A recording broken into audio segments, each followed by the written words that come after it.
오늘 아침 뉴스의 맥을 짚어드리는 시간 뉴스연구소, 오늘도 두 분의 연구위원 함께합니다. CBS 김광일 기자 그리고 김준일 시사평론가, 어서 오십시오. 안녕하세요. 예, 첫 뉴스 어디로 갈까요? 특검 대 특감. 이번 주 정치권의 쟁점이 될 사안들 맞습니까? 네, 먼저 특검부터 말씀을 드리면요. 민주당이 수정안을 검토하고 있습니다. 원래 수사 대상이 13개였잖아요. 세 번째 특검이, 김건희 여사 특검이. 이 중에서 도이치모터스 주가 조작 의혹이랑 명태균발 의혹 정도만 남기는 방안을 고민하고 있어요. 이렇게 되면은 명품백 수수 의혹 뭐 이런 것들은 다 빠지게 될 거예요. 특검 추천 같은 경우에도 네.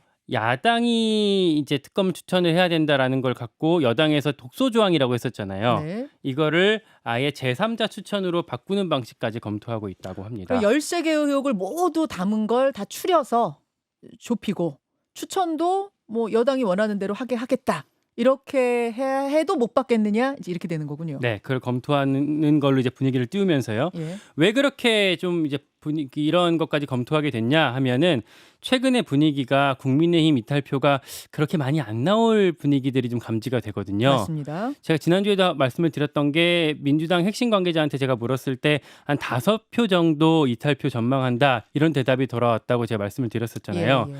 민주당 같은 경우에는 윤석열 대통령 기자회견으로 좀 이런 분위기가 반전되지 않을까 기대를 했었는데 오히려 국민의힘에서 좀 단일 대우가 강화되는 분위기가 읽히거든요. 한동훈 대표부터 해서. 그러다 보니까 민주당 입장에서는 먼저 좀 물꼬를 마련해야 되는 상황이 된 겁니다. 자, 민주당에서 이렇게 변형된 김건희 여사 특검법을 제시해 올 경우 국민의힘에는 어떤 분위기가 읽히나요? 취재를 해봤는데 당장 그 수정안을 받을 가능성은 크지 않아 보여요. 뭐 여당에서는 특검이 사실상 탄핵처럼 받아들여지다 보니까 한동훈계에서도 뭐 특검 받자 이렇게 얘기하기에는 쉽지 않은 분위기라고 하고요. 네. 국민의힘 지도부 관계자한테 어제 물어봤는데 이렇게 답을 하더라고요. 민주당이 장외투쟁을 하면서 제3자 하자라고 하니까 어느 장단에 맞춰야 될지 모르겠다. 뭐 사실상은 이렇게 좁힐 의사가 없으면서 이렇게 허세만 부리는 거 아니냐, 이런 취지로 신뢰할 수 없다, 이런 얘기를 하더라고요. 그런가 하면 국민의힘은 특별감찰관 임명 논의를 14일에 하기로 했습니다. 네. 목요일이죠. 목요일 의총에서 하기로 한 거고, 국민의힘 내부에서는 최근에 이 특별감찰관 임명에 좀 더 힘이 실리는 분위기가 있긴 합니다. 물론 약간의 온도차는 있어요. 예를 들면 한동훈 대표가 금요일 날 페이스북에 이렇게 썼거든요. 대통령께서 특별감찰관의 조건 없는 임명에 대해 국민들께 약속하셨습니다. 네. 라고 얘기를 했는데, 사실 네. 윤석열 대통령은 기자회견할 때 조건을 달았었거든요. 그러니까 국회가 추천하면 임명하겠습니다라고 했었어요. 국회가 추천하면 이걸 어떻게 해석해야 되는데요? 그러니까 사실 그 기존에는 북한인권재단 이사랑 연계돼서 국회가 이거를 이제 특히 여야가 이제 북한인권재단 임명을 두고 싸우면서 이제 추천이 안 됐었던 거잖아요. 예, 예. 그러다 보니까 윤석열 대통령이 이걸 조건을 달았다라고 친윤 쪽에서 해석하는 경우가 있거든요. 야당도 설득해 와라, 이렇게. 네, 기존의 방침을 고수한 거 아니냐, 이걸 갖고 한동훈 대표가 의도적으로 프레임 씌워서 왜곡한 거 아니냐라고 지적을 하는데, 다만 요거는 한동훈 대표 쪽에 물어보니까 네. 그쪽에서는 대통령실 고위 관계자가 채널A에 인터뷰를 한 게 있는데, 여기에서는 이 발언이 인권재단 이사 추천이랑 연계된 건 아니다라고 멘트가 나온 게 있어요. 그걸 보고 나서 한동훈 대표가 낸 입장이다. 그래서 우리는 대통령이 사실상 그 인터뷰를 통해서 사인을 보낸 거다. 우리 조건 없이 하겠다라고 사인을 보낸 걸로 이해하고 있다라고 얘기를 하더라고요. 예. 이런 한동훈 대표 쪽의 입장이 당내에서 얼마나 설득력을 갖는지, 그리고 추경호 원내대표가 아직 이 사안에 대해서 뭐 가타부타 발언을 내고 있지는 않거든요. 추경호 원내대표가 어떻게 움직일지가 앞으로의 관건이 될 것 같고요. 다만 이 의원총회는 표결보다는 합의로 그리고 비공개로 진행할 것 같다. 뭐 이렇게 내부에서 전망을 해볼 수가 있겠습니다. 근데 윤석열 대통령의 육성 녹취가 나오기 전에는 이 특감이 굉장히 초미에 관심이 많았지만, 육성 녹취가 나온 다음에는 특검밖엔 방법이 없다라고 야당이 주장하는 상황에서 특별감찰관, 특감 가지고 그렇게 논란을 계속 이어갈 수 있을까 싶긴 한데, 김준일 평론가 어떻게 예. 보세요? 그러니까 뭐 지금 그러니까 국민의힘이나 뭐 이제 국회의원들이 급하게 뭐를 해야 될 이유가 별로 없어요. 그게 무슨 말씀이에요? 그러니까 뭐 선거가 코앞에 있는 것도 아니고 예. 게다가 이제 예산안 심의가 있잖아요. 지금 정부하고 각을 세우는 것 자체가 지역에서 예산 조금이라도 더 따야 되는 특히 여당 의원들, 뭐 야당 의원들이야 지금 뭐 이제 상황이 이렇게 됐지만 여당 의원들 입장에서는 굳이 지금 이렇게 할 이유가 없는 거예요. 그러니까 뭐 이렇게 정치적인 상황을 좀 봐야 될 것 같고 한동훈 대표의 지금 상황은 특히 이제 이번 주 금요일에 이재명 대표 이제 공직선거법 관련해서 1심 선고가 있잖아요. 예. 이제 공격 모드로 좀 돌아섰다 이렇게 보는 게 맞을 것 예. 같습니다. 그러니까 대통령 기자회견하고요. 한동훈 대표가 공식 일정이 지금 하나도 없었어요, 지금까지. 그러니까 그런데 SNS에는 이재명 대표 관련해서 이제 계속 이제 SNS에 그 글을 올렸거든요. 네. 예를 들면은 뭐 민주당의 기대와 달리 이 정도 무력 시위로 명백한 유죄를 무죄로 바꾸게 하는 판사 겁박은 안 된다. 그리고 재판 생중계해야 된다. 이런 거를 3건 올렸어요. 네. 그러니까 이런 거예요. 기자들의 뭐 회견이 아니더라도 어디 행사가 가지고 기자들 만나면은 뭔가 이거에 대통령 기자회견에 대해서 답변해야 될 거 아니에요. 그러면은 대통령을 지금 공격하고 싶지 않은 상황에서는 굳이 만나지 않는 게 낫고 SNS는 본인이 원하는 메시지만 올릴 수 있습니다. 말하자면은 뭐 네. 대통령을 뭐 옹호까지 앞서서 해주고 싶진 않지만 그렇다고 지금 막 비판하고 뭐 기자회견 잘못됐다라고 말하는 것도 전략상 맞지 않기 때문에 결국은 SNS 정도만 올리는 거 아니겠느냐 그 말씀이에요. 그렇죠. 그 전체적인 기류가 그래요. 그러니까 그래서 지금 상황은 어쨌든 특별 검사 특검은 국민의힘에서 받을 가능성이 높지 않은 게 이제 김광희 기자가 얘기를 했지만 현재까지는 분위기가 사실이고 그러니까 이제 수정안도 나오는 거고 뭐 이렇게 보시면 될 것 같고요. 결과 같은 날 그리고 해필이면은 다른 날도 아니고 그 표결하는 날 김건희 특검법 표결하는 날 특감 의총 지금 한다는 거잖아요. 예. 그러니까 그날이 그리고 이제 그 다음 날이 이재명 대표 선거이기 때문에 이 특검 쪽으로 가는 거는 우리가 맞겠다 이렇게 보는 게 맞을 것 같습니다. 그래서 전체적으로 보면 민주당이 이제 고민이 깊어질 것 같아요. 그러니까 민주당이 지금 국민의힘이 반대를 하는 건 맞지만은 민주당도 어떤 전략이 없는 거 아니냐, 협상력이 없는 거 아니냐 이런 비판들이 이제 좀 나오기 시작하고 있거든요. 그러니까 어떻게 이거를 이 난국을 헤쳐나갈 것이냐 이게 중요해진 것 같습니다. 민주당이 지난 토요일에도 장외 집회를 열었습니다. 대규모 장외 집회를 열었는데 결국은 중도층이 얼마나 지지하고 참여하고 중도층에서 동력을 끌어오느냐가 민주당의 뭐 관건 아니겠습니까? 이 부분에 예 말씀하세요. 예. 제가 이제 집회를 가보진 못했는데 집회를 가보신 분들 그리고 이제 매체를 보니까 지난주 토요일이 지지난주 첫 집회보다는 훨씬 많이 나왔더라고요. 그러니까 전체적으로 보면 기자회견이나 이런 지금 현재 분위기가 약간 불을 지폈다라는 것 같고 뭐 충돌이 있었어요 경찰하고. 네, 예. 경찰하고 이제 집회 인원이 많이 나오니까 더 거리를 좀 더 차지하려는 집회 시위대와 그리고 이제 아예 2개 차선은 아예 사람 못 나오게 막으려는 경찰하고 충돌이 있어가지고. 그러니까 자동차 다니는 길은 안 된다 이런 거였죠. 예. 그래서 한창민 사회민주당 의원이 이제 거기서 좀 다치기도 하고 예. 뭐 이런 일들이 있었다고 합니다. 그래서 전체적으로 그러니까 지금은 지지층 중심으로 움직였다고 보면은 예. 이제 지난주부터는 조금 중도층도 움직이는 거 아니냐 그런데 그게 폭발적이지는 않아서 좀 더 지켜봐야 될 것 같아요. 바로 이제 그 부분 관련해서 잠시 후에 장경태 의원하고 인터뷰 나눠보도록 하죠. 두 번째 이슈 넘어갑니다. 명태균 검찰 조사. 예, 지난 주말에 가장 큰 뭐 정치권 이벤트라고 하면은 명태균 씨의 검찰 출석이었습니다. 네. 금, 토 이틀간 출석을 하면서 오며 가며 기자들한테 다 질의응답을 했어요. 네, 검찰 조사도 장시간 받았고 또 워낙에 청사 앞에 기자들이 있었기 때문에 그 어느 정도의 브리핑이 됐습니다. 그런데 취재진한테 공천 개입 의혹에 대해서 부인을 했어요. 그러니까 본인이 예전에 여사한테 했던 얘기들은 개인적으로 뭐 사람을 추천했던 거고 사적인 대화였을 뿐이다. 이건 불법 아니다. 뭐라고 얘기를 했는데 사실 이 부분은 예전에 내가 공적 대화도 갖고 있다. 뭐 이거 공개할 수도 있다라고 얘기를 했던 거랑은 180도 좀 태도가 달라졌다라고 볼 수가 있겠고요. 네. 이 과정에서 또 최근에 JTBC가 명태균 씨의 음성 하나를 공개를 했거든요. 이 음성과 좀 배치되는 입장이 되고 있습니다.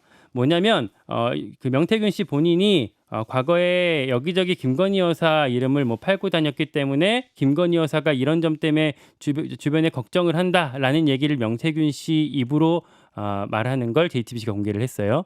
요 음성은 직접 자, 듣기 전에 잠깐 예. 제가 배경 설명을 좀 할게요. 2022년 7월 24일에 명태균 씨 목소리고요. 이때는 뭐냐면은 대통령이 해외 순방을 가면서 그 비행기에다가 사인을 태워서 큰 논란이 됐던 그 무렵입니다. 그 무렵에 김건희 여사가 김영선 개입했잖아. 그거 쫄아가지고 지금 전전긍긍이다. 뭐 이런 내용이 담겨 있는 거예요. 자, 들어보시죠. 김건희가 전화가 와서 네. 내 말고 다 터졌잖아 지금 사고가. 언론에 다 터져갖고 김건희가 쫄아갖고 그 명태균이가 김영서의 김건희 팔고 다닌다는데 하고 물어본 거야 김영서한테. 내가 울었어요 김건희 앞에 가서. 김영서 있고 우리 들먹이면서 팔았어요. 그것 때문에 김건희가 유일하게 개입된 게 김영서이라. 그거 어떻게 들통날까 싶어갖고 지금 전전긍긍하는 기라. 그거 들통날까봐 전전긍긍하는 거다라고 강혜경 씨한테 지금 얘기하고 있는 것 같아요. 명태균 씨가 아마 강혜경 씨 녹취록 쪽이 아닐까 싶은데, 그런데 이것과 전혀 배치된 이야기를 명태균 씨는 저 금요일 토요일 출석에서 했다는 거죠. 네, 공천 뭐 그러니까 한 거 없다. JTBC가 공개하기로는 이제 김영선 전 의원 측에 명태균 씨가 얘기를 했다라는 건데, 김영선 공천에 김건희 여사가 개입했다라는 취지로 방금 얘기를 한 거고, 실제로 본인 때문에 김건희 여사가 좀 그걸 걱정했다, 뭐 이런 얘기를 한 거죠. 그리고 이 명태균 씨가 검찰에 이제 조사를 받았기 때문에 이 검찰에서 진술했던 내용들도 속속 알려지고 있습니다. 네. 이거 SBS 보도인데, 예전에 윤석열 대통령 목소리 나왔던 거 있잖아요. 김영선이 좀 해줘라라고 했는데 말이 맞네 당해서라고 했던 거. 예. 요거는 명태균 씨가 김영선 전 의원 쪽에 이제 그 녹취를 들려줬던 건데, 예. 이 들려줬던 이유가 김영선 전 의원이 자기한테 진 빚을 갚도록 압박하기 위해서 들려줬던 거다라고 검찰에 진술을 했다고 합니다. 그리고 또 하나 SBS에서 단독 보도 나온 것 중에 하나가 여론조사 비용을 낸 걸로 지목됐던 지방선거 출마 희망자 3명 있었잖아요. 예, 예. 그중에 공천에 탈락했었던 A씨 예. 검찰 조사에서 내가 미래한국연구소에 1억 2천만 원 낸 건 맞다.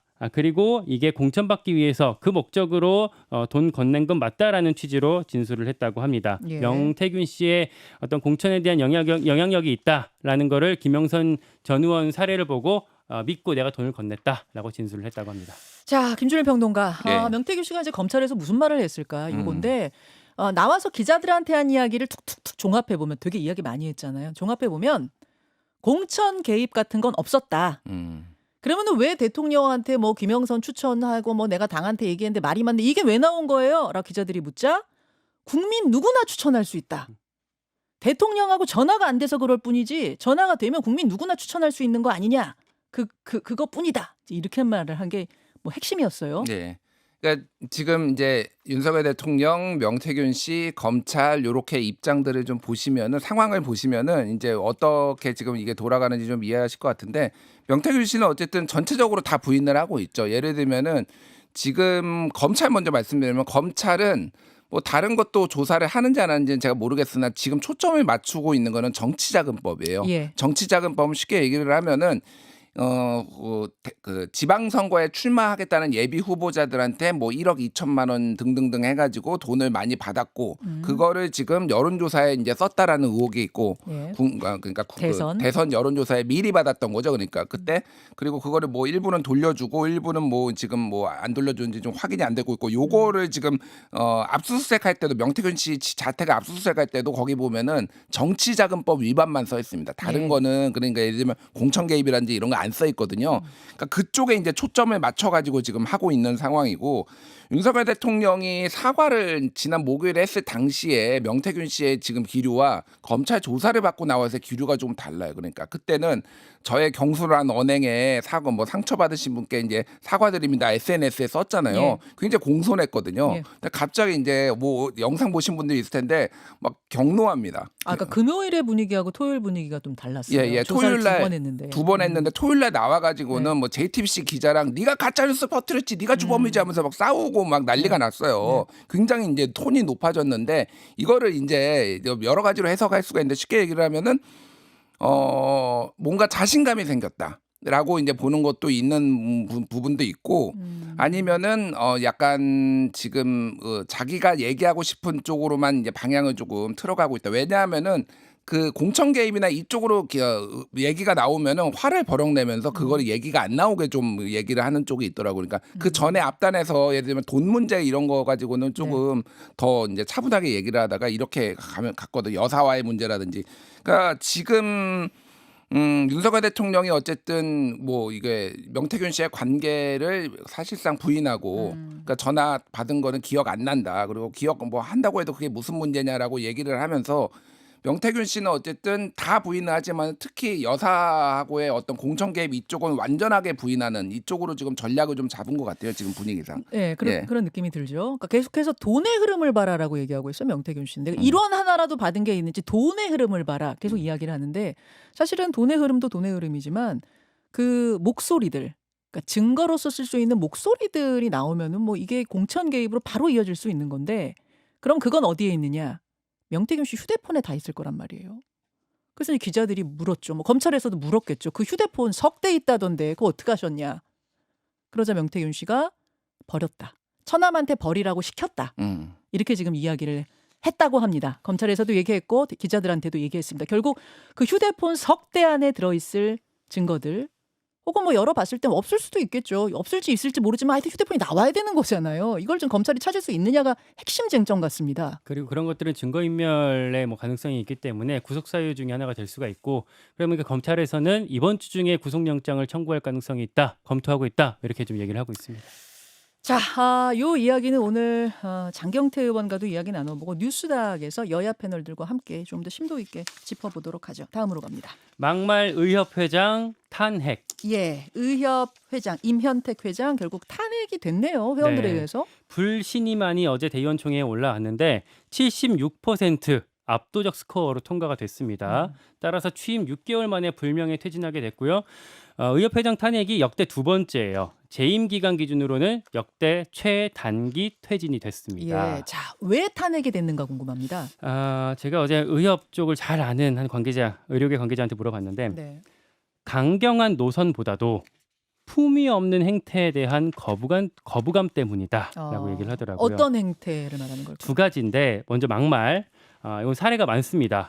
의사한테 유죄 선고한 판사한테 이 여자 제정신인가라고 했었고 네, 예. 의협을 비판 논평 냈었던 국회의원한테는 미친 여자라고 했었고 최근까지도 계속 됐었어요. 대통령실 참모한테는 정신분열증 환자 같은 뭐 개소리다 뭐 이런 식으로 얘기를 해서 빈축을 사기도 했었습니다. 그러니까 강경한 거를 뭐 의협 회원들도 원하지만 이렇게 품위 없이 강경한 건 우리 못 참겠다 그런 거예요. 특히 1억 원에 대한 충격이 더 크다라고 하더라고요. 그러니까 최근에 본인에 대한 허위 비방글을 올린 서울시 의사회 간부한테 뭐 고소를 했었는데 그 고소 취하를 대가로 해서 1억 원을 요구했던 사실이 드러났거든요. 예. 녹취록까지 해서 예. 이런 것들 때문에 내부 여론이 더 안 좋아졌다고 하고요. 아울러서 젊은 의사들과의 불화, 특히 박단 전공의협의회 비대위원장이랑 막 이렇게 설전 벌이면서 맞아요. 박단 쪽에서 보이콧하고 이런 것들도 영향이 컸고요. 내부의 얘기를 들어보니까 간호법 처리할 때 다른 직역들과의 연대에 실패하면서 존재감을 보이지 못했다는 거, 뭐 이런 것들 전략적인 문제들도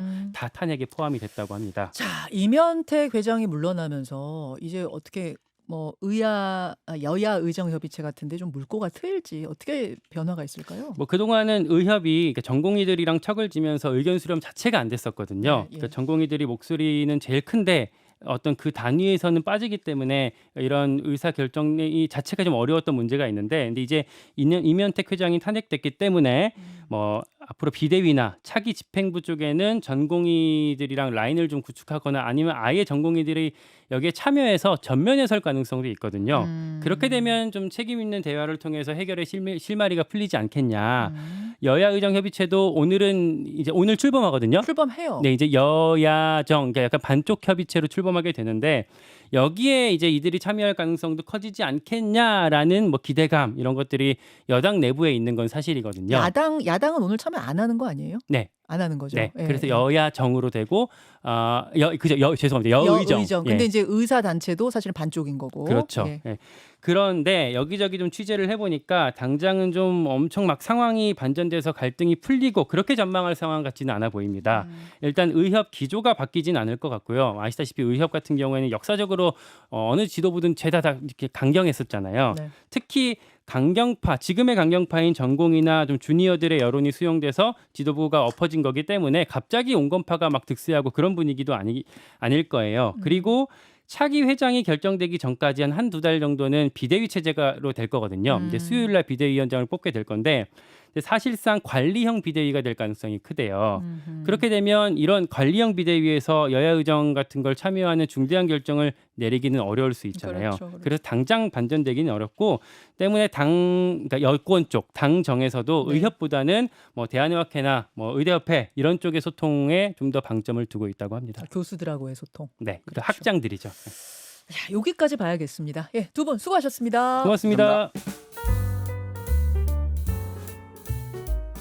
김현정의 뉴스쇼는 시청자 여러분의 참여를 기다립니다. 구독과 좋아요, 댓글 잊지 않으셨죠? 알림 설정을 해두시면 평일 아침 7시 10분 실시간 라이브도 참여하실 수 있습니다.